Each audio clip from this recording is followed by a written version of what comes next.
Good afternoon students.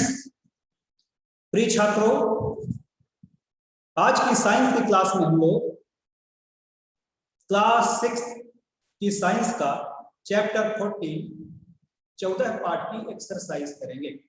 बच्चों, पिछले दिन पाठ 14 जल के बारे में हम लोगों ने बहुत सारी बातें जानी थी कि जल की हमें आवश्यकता क्यों है, जल के कौन कौन से स्रोत हैं,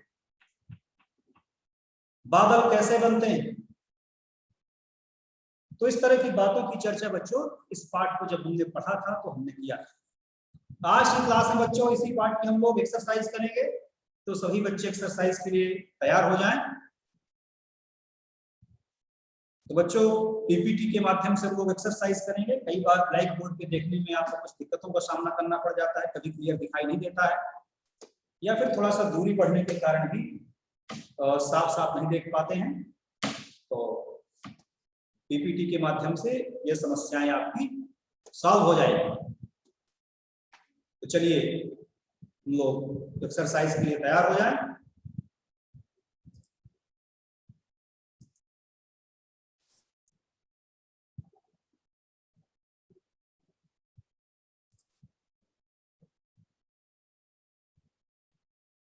बच्चों, हम लोग कौन सा पाठ पढ़ने जा रहे हैं, कौन सी पाठ की एक्सरसाइज करने जा रहे हैं? पाठ 14, पाठ्यांक अभ्यास के प्रश्नोत्तर।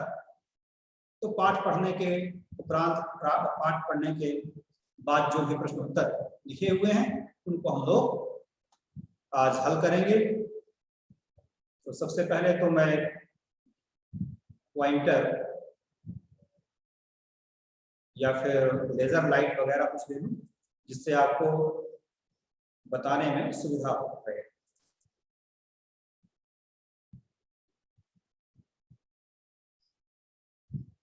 बच्चों, आज की क्लास आपकी शेड्यूल के हिसाब से ना होकर थोड़ा सा लेट हो रही है, क्योंकि चित्रकूट में और आपके गांव में भी मौसम बारिश वाला है। नेटवर्क की कुछ प्रॉब्लम होने के कारण आज आपका थोड़ा सा टाइम चेंज है।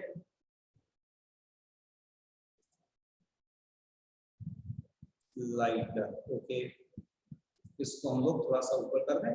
ये चलिए बच्चों, सबसे पहले क्या है, रिक्त स्थानों की पूर्ति कीजिए। सबसे पहले आपको रिक्त स्थान करने हैं,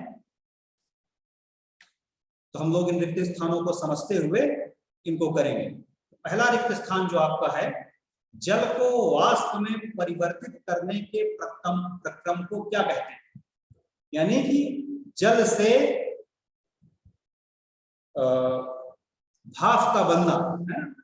इस घटना को, इस प्रक्रिया को हम लोग क्या कहेंगे? तो आप लोग कई बार देखते हैं कि ठंडी के मौसम में जब आप लोग स्नान के लिए पानी गर्म करते हैं और पानी खौलने जब लगता है तो पानी धीरे धीरे धीरे धीरे भाप बनकर उड़ने भी लगता है, और जो भगोने का है, जो गंजी का पानी है, उसका जो स्तर है वो भी घटने लगेगा नीचे की तरफ।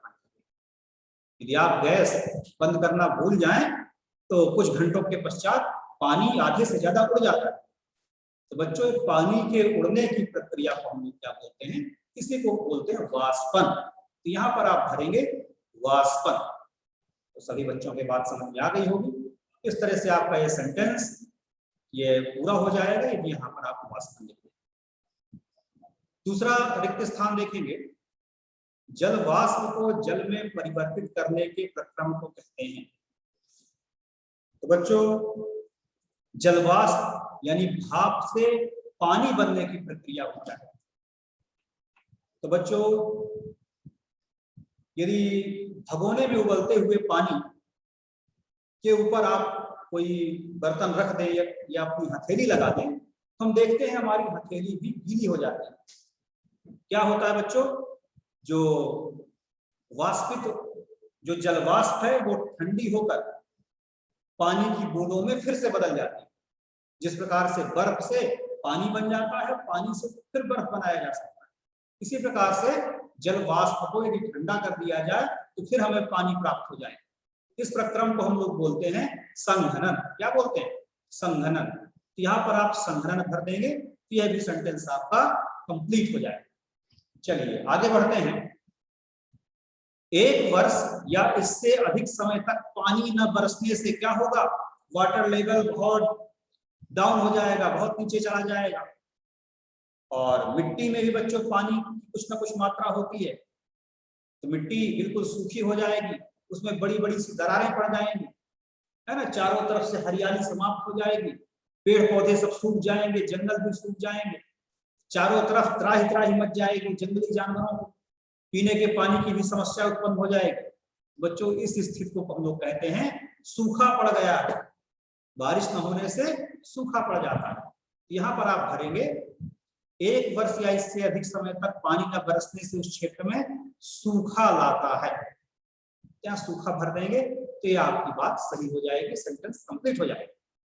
चलिए आगे बढ़ते हैं। अत्यधिक वर्षा होने से खाली स्थान आती है, खूब पानी बरस जाता है ना, खेत खलिहान सब जलमग्न हो जाते हैं, है ना, पानी से डूब जाते हैं, चाहे मकान हो, घर हो, बिजली का खंभा हो, सड़कें हो, फसलें हो, जब सब डूब जाते हैं तब कब डूबते हैं? जब बाढ़ आती है। और चित्रकूट में जो बच्चे रहते हैं तो बाढ़ से भली भांति परिचित है ना। इस वर्ष भी अभी कुछ दिन पूर्व ही बाढ़ आई थी और आपकी सड़कें भी रामघाट तरफ से डूब गई थी पानी से। तो बच्चों जब खूब पानी बरसता है, जब अतिवृष्टि हो जाती है, कई दिनों तक पानी बरसता रहता है, तब तो बाढ़ आ जाती है। यहाँ पर आप भरेंगे बाढ़, यदि बाढ़ लिख देंगे तो आपका कथन सही हो जाएगा, कंप्लीट हो जाएगा। तो इतनी बात बच्चों को समझ में आ गई होगी। सभी बच्चे बिना किसी परेशानी के रिक्त स्थान कर लेंगे, और कोई दिक्कत हो, कोई परेशानी हो तो आप बताएंगे। चलिए बच्चों आगे बढ़ते हैं, और आप अपनी बुक भी देख रहे होंगे। तो आगे दिया हुआ है, आपको एक शब्द में जवाब लिखना है। तो क्या करना है आपको? निम्नलिखित वाक्यों में से प्रत्येक में बताइए कि क्या यह वाष्पन के कारण घटना हो रही है या फिर संघनन के कारण। तो कुछ घटनाएं लिखी हुई हैं, आप भी अपने स्क्रीन पे देख रहे हैं, आप साथ में अपनी बुक में भी देख रहे होंगे। ये घटनाएं किस कारण से हो रही है? वाष्पन के कारण से हो रही है या फिर संघनन के कारण? दो में से एक आपको लिखना है। तो चलिए इनको पढ़ते हैं, समझते हैं और उनके सामने लिखते चलते हैं। तो पहला कथन क्या दिया हुआ है? ठंडे जल से भरे गिलास की, ठंडे जल से भरे गिलास की बाहरी सतह पर जल की बूंदों का दिखना। ठीक है बच्चों, कई बार आप लोग देखते हैं कि गर्मी के मौसम में जब आप रेफ्रिजरेटर से यानी अपने फ्रिज से ठंडे पानी की बोतल लेके आते हैं विद्यालय, और बोतल को अच्छे से पोंछ पाँच के लाते हैं और अपने बैग पे रखते हैं, तो आप पाते हैं कि आपकी कॉपी किताब गीली सी कुछ हो गई है। हालांकि बोतल का ढक्कन तो टाइट है, और माने आपके बोतल को पोंछ कर ही, बॉटल को पोंछ कर ही आपके बैग में रखा था, लेकिन इसके बावजूद आपकी कॉपी किताबें कुछ गीली सी हो गई, और उसी पानी की बॉटल को जब आप बैग से निकाल कर अपनी टेबल पर इस विद्यालय पर रखते हैं, तो जहां पर बॉटल रखी है उसको यदि आप उठाएंगे तो उसके चारों तरफ पानी एकत्रित हो जाता है। क्या आप बता सकते हैं पानी कहां से आता है? किस घटना के कारण ये पानी आ रहा है? न तो आपकी बॉटल कहीं से लीक कर रही है, लेकिन इसके बाद भी वहां पर टेबल आपकी गीली हो रही है। तो बच्चों यह संघनन के कारण होता है। क्या होता है कि हवा में नमी घुली हुई है, इस कमरे की हवा में भी जलवाष्प है, भाप है, जलवाष्प है, और यह जलवाष्प जब ठंडी होती है तब क्या होता है? पानी की बूंदों में बदल जाती है। तो चूंकि आपके कमरे में भी हवा भरी हुई है और इस हवा में भी नमी है, जलवाष्प, और यह जो जलवाष्प है, जलवाष्प वाली वायु है, जब ठंडी बॉटल से टकराती है तो संघनित होकर पानी की बूंदों में बदल जाती है। इसलिए आपकी बॉटल के चारों तरफ नन्ही नन्ही सी बूंदें एकत्रित हो जाती हैं। तो घटना संघनन के कारण बच्चों हो गई है। तो यहाँ आप क्या लिखेंगे? संघनन लिख देंगे तो आपका ये कथन जो है सही हो जाएगा। दूसरा देखते हैं, गीले कपड़ों पर इस्त्री करने पर भाप का ऊपर उठना। तो गीले कपड़ों पर इस्त्री करने से मतलब प्रेस करने से, है ना। ये स्त्री है ना, वो स्त्री नहीं, महिला। स्त्री माने प्रेस करने से। तो गीले कपड़ों पर बच्चों जब आप प्रेस करते हैं तो भाप ऊपर उठती है, बात सही है। तो कई बार बच्चों हमें गीले कपड़ों को सुखाने की भी जल्दीबाजी कई बार होती है और गीले कपड़ों को सुखाने की भी जरूरत पड़ जाती है ना। तो मेरे साथ भी एक आध बार ऐसे हो चुका कि बारिश का मौसम में कपड़े जल्दी नहीं सूखते हैं, तो जब विद्यालय आना होता है तो यूनिफॉर्म पहन के आना होता है। तो रात में जो शाम को धुल दिए गए कपड़े तो सुबह तक नहीं सूख पाते हैं, तो हल्की सी नमी उनमें बनी रहती है। और जब मैं कपड़ों में ब्रश करता हूँ, और आप भी ऐसा देखे होंगे, तो उससे भाप सी निकलती है। तो बच्चों ऐसा क्यों होता है? क्योंकि कपड़े में नमी है, पानी उपस्थित है, और पानी जब गर्म हो रहा है तो जल वाष्प में बदल रहा है ना, उसमें वाष्पन की क्रिया हो रही है, पानी वाष्पित हो रहा है, पानी का वाष्पीकरण हो रहा है। तो यहाँ पर आप लिखेंगे वाष्पन। क्या लिख देंगे? वाष्पन। इसलिए पानी ऊपर उठ रहा है, भाप बनकर उड़ रहा है, ये वाष्पन की क्रिया के कारण ऐसा हो रहा है। यहाँ पर आप वाष्पन लिख देंगे तो आपका उत्तर कंप्लीट हो जाएगा। चलिए तीसरा कथन देख रहे हैं। सर्दियों में प्रातःकाल कोहरे का दिखना। सर्दियों में प्रातःकाल कोहरे का दिखना। तो बच्चों कोहरा आप लोग, कोहरे से भी आप लोग परिचित हैं। ठंडी के मौसम में वो कभी कभी खूब घना कोहरा छा जाता है और हमें सड़क पे चलने वाले वाहन या इंसान सही ढंग से कोई भी चीजें दिखाई नहीं देती। तो ये घटना ही बच्चों किसके कारण से? संघनन के कारण। चलिए आगे बढ़ते हैं। गीले कपड़े से पोंछने के बाद श्याम पट का सूख जाना। तो बच्चों चाहे जमीन पे पोंछा लगाने की बात हो, है ना, आपकी माँ घर की फर्श को कपड़े से, गीले कपड़े से पोंछकर साफ करती है, और आप पाते हैं कुछ देर के बाद वो जो फर्श गीली थी उसका पानी उड़ गया, गायब हो गया।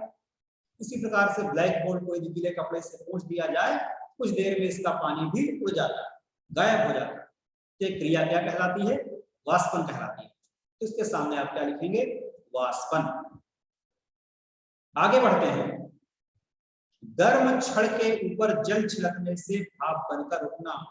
ठीक है, तो बच्चों चाहे गर्म छड़ के ऊपर पानी छिड़का जाए या फिर गरम गरम तवे के ऊपर, और गरम गरम तवे के ऊपर तो बच्चों ने कई बार पानी डाला हो और बच्चों को मजा भी आता है ना।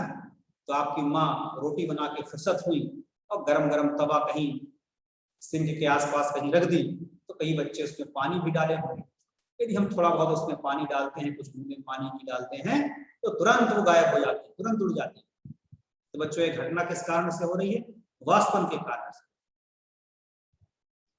चलिए इस तरह से बच्चों इन सारे प्रश्नों के जवाब हम लोग जान चुके हैं, और आगे बढ़ते हैं और पहुंचते हैं तीसरे प्रश्न। निम्नलिखित में से कौन सा कथन सत्य है? तो आपको बताना है निम्नलिखित में से कौन सा कथन सत्य है। तो निम्नलिखित कथनों को पढ़ना है और समझना है, फिर उसके सामने लिखना है सत्य कथन या फिर असत्य कथन। तो चलिए इनको पढ़ते हैं, समझते हैं। तो बच्चों पहला कथन है, वायु में जलवाष्प केवल मानसून के समय उपस्थित रहती है। तो बात बच्चों ये सही नहीं। हाँ, मानसून के समय, बारिश के समय जरूर इसकी मात्रा गर्मियों की अपेक्षा ज्यादा होती है, अपेक्षाकृत बढ़ जाती है। लेकिन ऐसा नहीं है कि गर्मी के मौसम में जलवाष्प उपस्थित ही नहीं होती, इसकी जो मात्रा है वो घटती बढ़ती रहती है। तो ये बात सही नहीं लिखी हुई है। इसके सामने लिखेंगे आप असत्य कथन, है ना, असत्य लिख देंगे। जल महासागरों, नदियों, झीलों से वाष्पित होकर वायु में मिलता है, परंतु भूमि से वाष्पित नहीं होता है।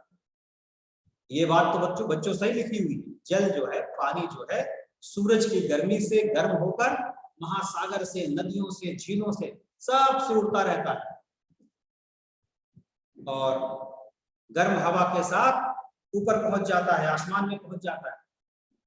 तो सबसे तो उड़ता रहता है। लेकिन यहाँ पर लिखा हुआ है भूमि से वाष्पित नहीं होता, ये बात गलत है। मिट्टी से भी बच्चों जो जल है मिट्टी से भी वाष्पित होता रहता है, क्योंकि मिट्टी में भी वायु है और साथ में नमी की मात्रा भी, तो मिट्टी भी जल को वाष्पीकृत करती है। तो ये बात असत्य लिखी हुई है, तो इसको आप लिखेंगे असत्य कथन। चलिए आगे बढ़ते हैं। तीसरे कथन में बच्चों हम लोग पहुंच चुके हैं। जल के जल वाष्प में परिवर्तन की प्रक्रिया वाष्पन कहलाती है। बिल्कुल सही बात लिखी। पानी का भाप बनना है ना, पानी का जल वाष्प में परिवर्तन, इस क्रिया को हम लोग वाष्पन बोलते हैं। ये बात सत्य लिखी हुई है, तो आप यहां लिख दीजिए सत्य कथन या सत्य। अगला कथन, जल का वाष्पन केवल सूर्य के प्रकाश में भी होता है। तो बच्चों ये बात भी सही नहीं लिखी हुई। हाँ, सूर्य की प्रकाश की उपस्थिति में जो वाष्पीकरण की दर है वो बढ़ जाती है, जल्दी तेजी से वाष्पीकरण होता है। लेकिन ऐसा नहीं है, क्योंकि सूर्यास्त के पश्चात भी बच्चों वाष्पीकरण तो 24 घंटे होता है ना। रात में पोछा आप लगा दें तो रात में भी फर्श आपकी सूख जाएगी कुछ समय के पश्चात। तो ऐसा नहीं कि सूर्य की उपस्थिति में ही वाष्पन होता है। ये बात जो लिखी हुई है यहाँ कि जल का वाष्प में केवल सूर्य के प्रकाश में वाष्पन होता है, तो ये बात सही नहीं लिखी हुई है। यहाँ आप लिख दीजिए असत्य। कैसा कथन है? असत्य। चलिए एक और बचा हुआ है, इसको भी देखते हैं, समझते हैं।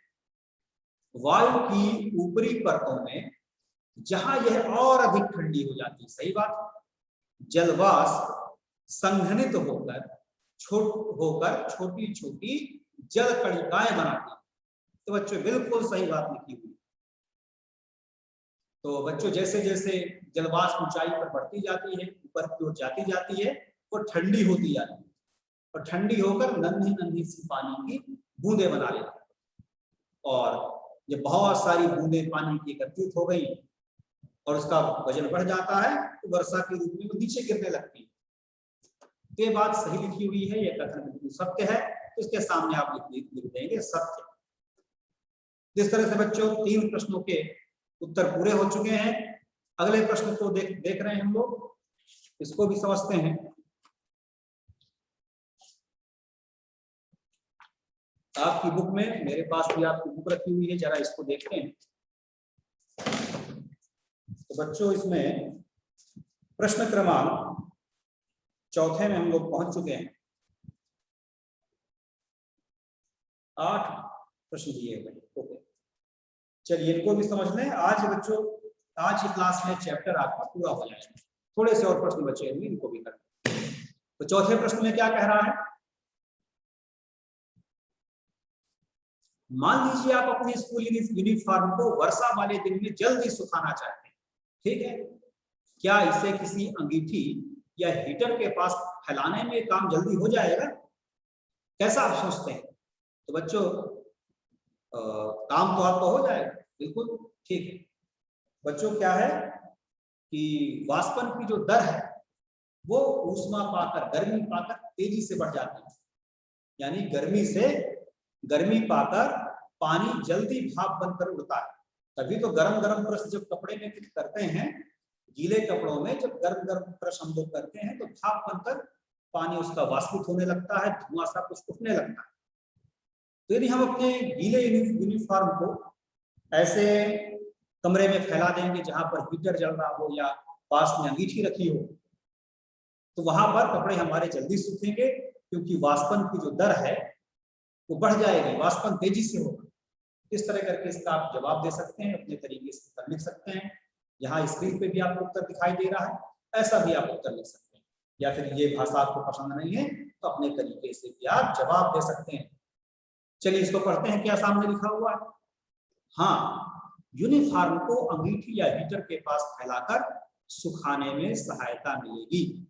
अंगीठी या हीटर से निकलने वाली ऊष्मा से उसके आसपास की वायु गर्म हो जाती है और गर्म वायु यूनिफॉर्म के जल को वाष्पित करने के लिए ऊष्मा प्रदान करती है।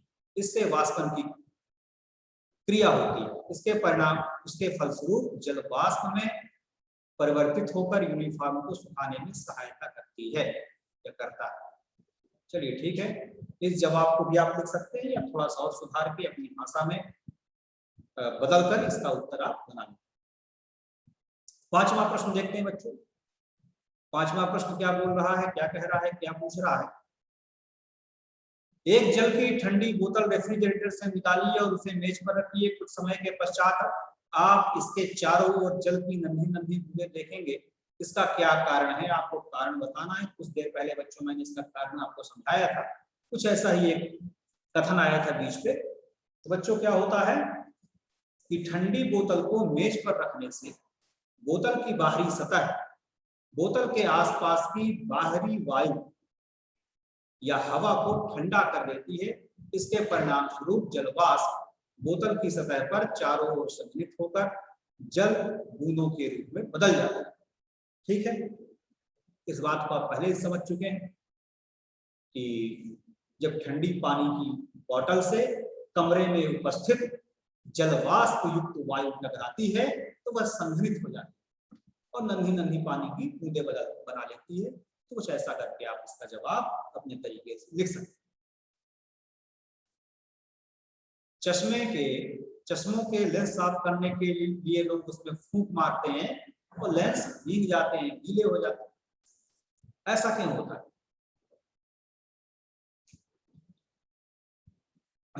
बच्चों, कई बार आप लोगों ने अनुभव किया होगा कि खासकर ठंडी के मौसम में कि आप जब मुंह से हवा बाहर निकालते हैं तो सांस बाहर निकालें या हवा बाहर निकालें तो इसमें कार्बन डाइऑक्साइड की तो मात्रा तो है, साथ में ये हवा मुंह से निकलने वाली हवा गर्म होती है ना। बाहर की वायु की तुलना में मुंह से निकलने वाली हवा कैसी होगी? गर्म रहती है और इस हवा में नमी की भी मात्रा बच्चों पर्याप्त रहती है। तो बस बच्चों ये जलवाष्प युक्त नमी वाली हवा जो मुंह से हमारी निकलती है फूंक मारने के दौरान, तो यह अपेक्षाकृत ठंडे लेंसों से, जो हमारे चश्मे का कांच है, तो यह तो बाहरी वातावरण के संपर्क में है, तो बच्चों यह कुछ ठंडा है। मुंह से निकलने वाली हवा की अपेक्षा यह ठंडे है कांच। तो जब मुंह से निकलने वाली जलवाष्प युक्त गरम गरम हवा ठंडे लेंसों से टकराएगी तो क्या होगी? उसकी जलवाष्प संघनित हो जाएगी और नन्ही नन्ही सी पानी की बूंदों में परिवर्तित हो जाएगी और हमारे लेंसों को गीला कर देती है, जिससे इन्हें साफ करना आसान होता है। चलिए इसका जवाब क्या लिखा है देखते हैं सामने, और आप अपने तरीके से इसका उत्तर मैंने समझा दिया, आप अपने तरीके से इसका जवाब अपनी भाषा में लिख सकते हैं। जरूरी नहीं इसी उत्तर को आप लिखें, है ना। सिर्फ यही उत्तर सही है ऐसा कुछ नहीं है, है ना। ज्ञान का कोई अंत नहीं, तो अपने तरीके से अपनी भाषा में आप दे सकते हैं। हाँ, प्रश्न जो पूछ रहा है उसका जवाब कंप्लीट होना चाहिए। जब हम लेंस पर फूंक मारते हैं तो हमारे मुंह से कार्बन डाइऑक्साइड के साथ जलवाष्प भी निकलती है। वायु की उपस्थिति में जलवाष्प संघनित होकर लेंस को गीला कर देती है, जिससे लेंसों को साफ करना आसान हो जाता है। एक लाइन और जोड़ दीजिए आप इसी पे, तो थोड़ा सा ठीक उत्तर आपका बन जाएगा। चलिए बच्चों, एक दो प्रश्न और बचे हुए हैं, इनको भी देख लें।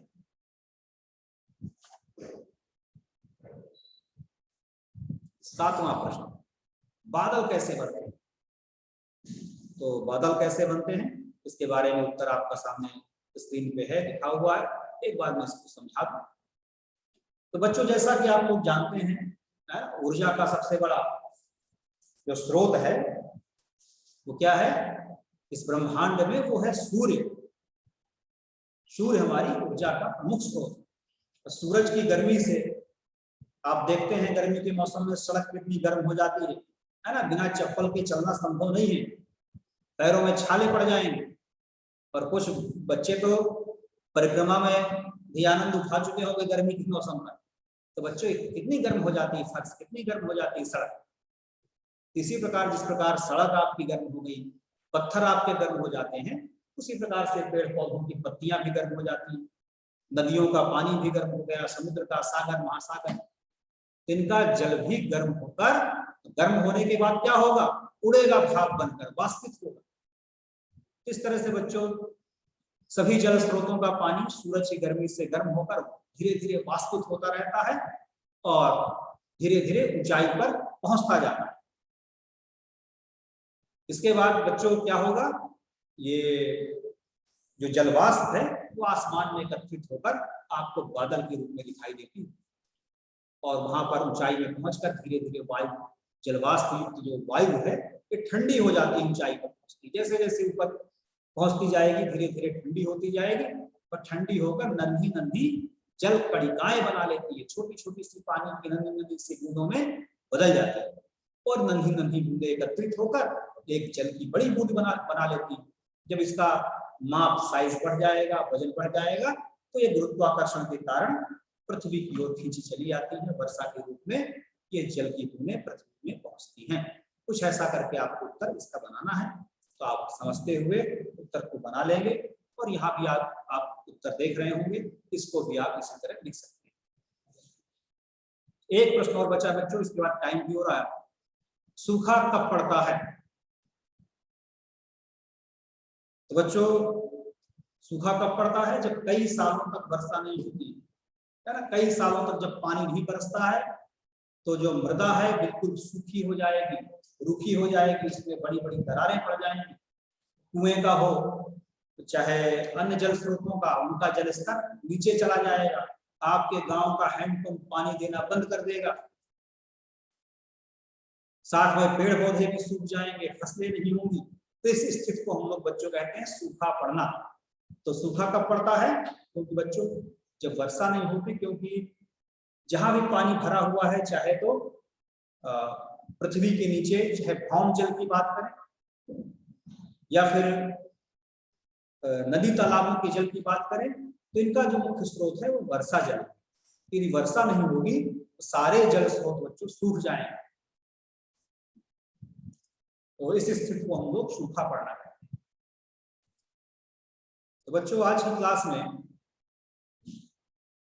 बस इतना ही। आज हम लोगों ने पाठ 14 की सारी एक्सरसाइज पूरी कर ली है। बच्चे अपनी कॉपी में, साइंस की कॉपी में इन सारे प्रश्न उत्तरों को नोट कर लेंगे। तो आज के लिए बच्चों इतना ही। Thank you. और अगले दिन हम लोग अगला पाठ पढ़ेंगे।